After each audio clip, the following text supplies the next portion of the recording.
Assalamualaikum warahmatullahi wabarakatuh. Kami dari kelompok 6 pelajaran geografi kelas 11 IPS 4 akan menampilkan penjelasan tentang potensi persebaran sumber daya laut Indonesia. Sebelum kami memulai videonya, kami akan memperkenalkan diri satu persatu. Nama saya Yuhan Rizky Takianpu. Assalamualaikum warahmatullahi wabarakatuh. Nama saya Zahra Nashwa Zarifah dari kelas 11 IPS 4. Saya Firna Deul Haq dari kelas 11 IPS 4. Saya Siti Fatmadiza Rahman dari kelompok 6. Perkenalkan, nama saya Sabrina Aulia dari kelompok 6 11 IPS 4. Perkenalkan, nama saya Saidina Desi Aryani dari kelompok 6 11 IPS 4. Itu dia perkenalan dari para anggota. Mari kita lanjut untuk ke videonya. Jangan lupa disimak.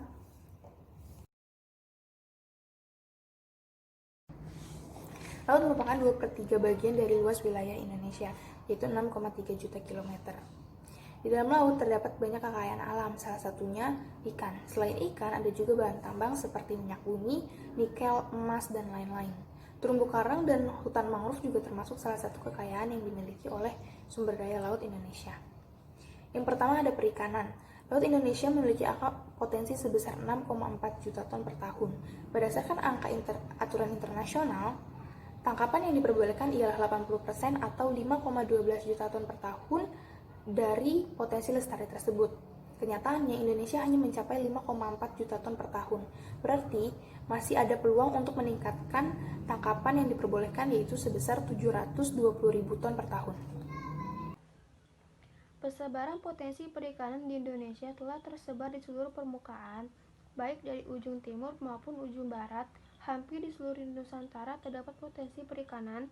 Di bagian barat wilayah Indonesia banyak ditemukan sebuah pelagus kecil, sedangkan di bagian timur wilayah Indonesia telah banyak ditemukan sebuah pelagus besar yang berupa seperti ikan tuna sangkalang. Selain ikan tangkap atau ikan yang tersedia di lautan, penduduk Indonesia juga melakukan budidaya ikan di daerah pesisir. Di pantai utara Pulau Jawa banyak penduduk yang mengembangkan usaha tambak. Jenis ikan yang dikembangbiakan adalah ikan bandeng dan udang. Yang kedua yaitu hutan mangrove. Hutan mangrove adalah hutan yang tumbuh di daerah payau dan dipengaruhi oleh pasang surut air laut. Hutan mangrove memiliki fungsi ekologis dan fungsi ekonomis. Fungsi ekologis dari hutan mangrove adalah sebagai habitat atau tempat hidup binatang laut untuk berlindung, mencari makan, atau berkembang biak. Fungsi ekonomis hutan mangrove berupa nilai ekonomi dari kayu dan makhluk hidup yang ada di dalamnya. Penduduk biasanya memanfaatkan kayu sebagai bahan kayu bakar, bahan pembuat arang, dan bahan pembuat kertas. Hutan mangrove telah tersebar di pesisir barat di Pulau Sumatera, pesisir utara Pulau Jawa, di sepanjang pesisir Pulau Kalimantan, pesisir Pulau Sulawesi, dan pesisir selatan Pulau Papua. Berdasarkan data dari UNESCO, jumlah hutan mangrove seluruhnya di Indonesia mencapai angka 3.716.000 hektar. Luas hutan mangrove terbesar terdapat di Papua yang mencapai angka 2.943.000 hektar. Yang ketiga yaitu terumbu karang. Terumbu karang merupakan terumbu yang terbentuk dari kapur yang sebagian besar dihasilkan dari koral. Terumbu adalah batuan sedimen kapur di laut. Koral adalah binatang yang menghasilkan kapur untuk kerangka tubuhnya. Jika ribuan koral membentuk koloni, mereka akan membentuk karang. Luas terumbu karang di Indonesia mencapai 18% dari terumbu karang yang ada di dunia.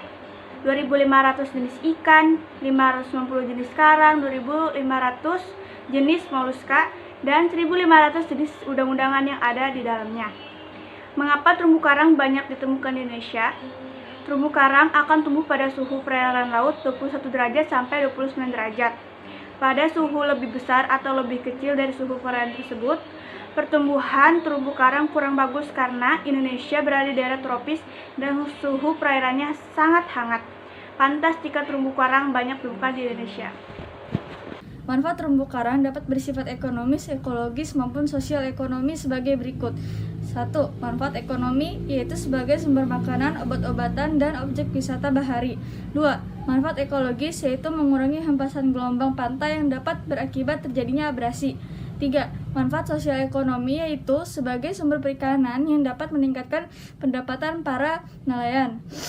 Terumbu karang banyak ditemukan di bagian tengah Indonesia seperti di Sulawesi, Bali, Lombok, dan Papua.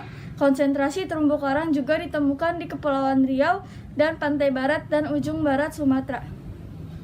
Itu dia penjelasan tentang persebaran potensi sumber daya laut Indonesia dari kelompok 6. Kurang lebihnya mohon maaf. Terima kasih sudah menonton. Wassalamualaikum warahmatullahi wabarakatuh.